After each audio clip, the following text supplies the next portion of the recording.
aquí estamos celebrando que el diccionario entra hoy en imprenta. ¡Fecha histórica!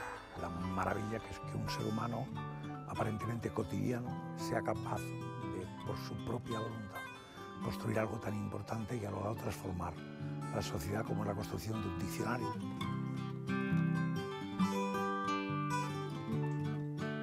Pero qué necesario expresar y entender. Su empeño por trabajar para llevar a las personas para arriba a través de la cultura.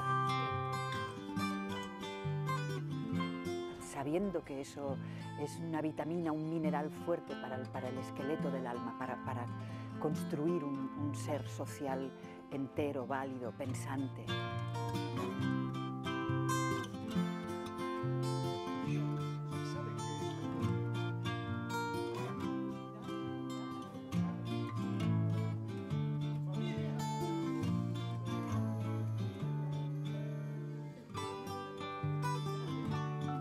Enfrentarse como mujer a una época como republicana y roja a todo un sistema dictatorial. No podemos abandonar España, no hemos hecho nada malo. Y el esfuerzo de esta mujer para intentar comunicar que dentro de nosotros todos tenemos la capacidad de cambiar nuestras circunstancias.